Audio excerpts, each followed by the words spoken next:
Alright guys, in this video I wanted to talk about some more Boolean theorems that we can use when solving logic expressions.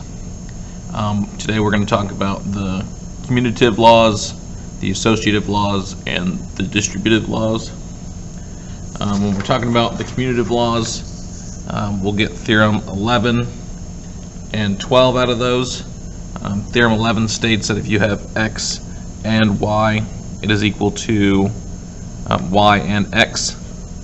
And then theorem number 12 is for your OR functions, and it states that if you have x or y, it is the same thing or equal to y or x. Okay, so you can move some stuff around when you're working on your logic expressions.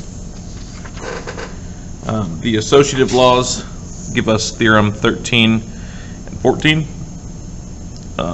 When you're looking at your AND functions, it's basically if you have x and y and z is the same thing as x and y and z. Okay, so you can move those parentheses around just like you would be able to in a multiplication function.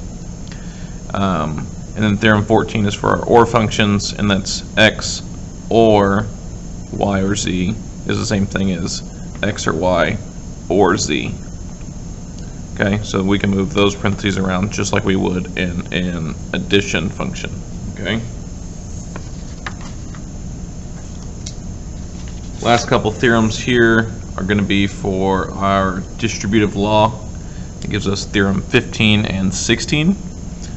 So for our AND function, it says that if we have x and y or z, we can take that out to have x and y or x and z. Okay. Theorem 16 is for an OR function. This states that if we have x or y and w or z, like that, we can pull all that out just like we would with a multiplication function.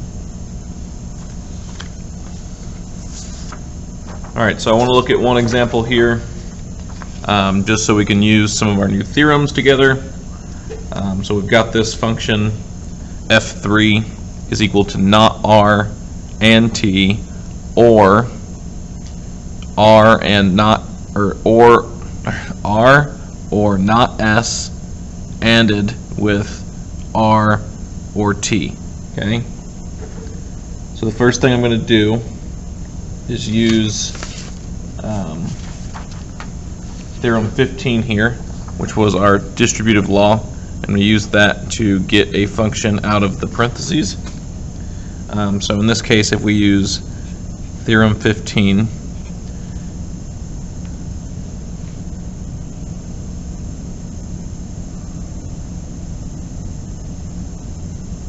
or I'm sorry, that's actually theorem 16 is what we're going to use, theorem 16, this guy. Change that to a 6, like that.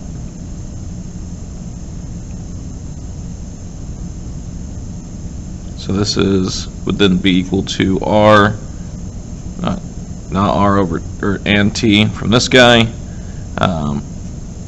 or sorry, this is supposed to have a not on it. My fault. R, not r, plus, or r and t, or not s and not r, or not s and t. Okay, so now we've got this longer one. Theorem 4 from our last video states that if you've got x and not x equals 0, so if we've got r and not r be equal to 0, so then we have not r t plus or 0 plus or rt or s, not s, sorry, and not r plus not s t.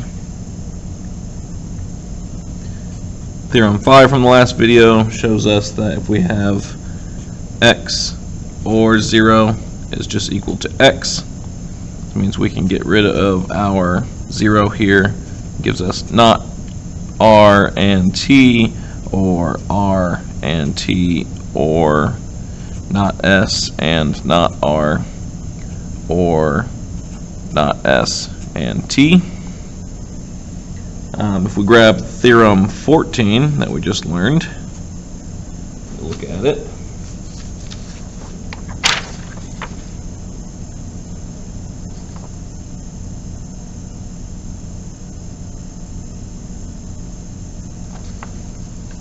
Shows us that we should be able to move some stuff around in our parentheses and add them where we want them, kind of thing. That combined with a little bit of math skills here will show us that we can just take that T out. So if we take T outside the parentheses and put it in there with not R, or not S, then we have not S and R out there still. Looks something like that. Then we can use theorem 8 to tell us that not R or R is going to be equal to 1. So that would be T of 1 or not S plus S, not S and R. Theorem number 6 tells us that if we have 1 or not S, that is just going to be equal to not S. Or sorry, it's going to be equal to 1, which then gives us T and 1, or not S and not R. Theorem 2 tells us that if we have T and 1, that's just going to be equal to T. So we can go over here, we get T or not S, not R. So our final version of this function is going to be T or not S and not R.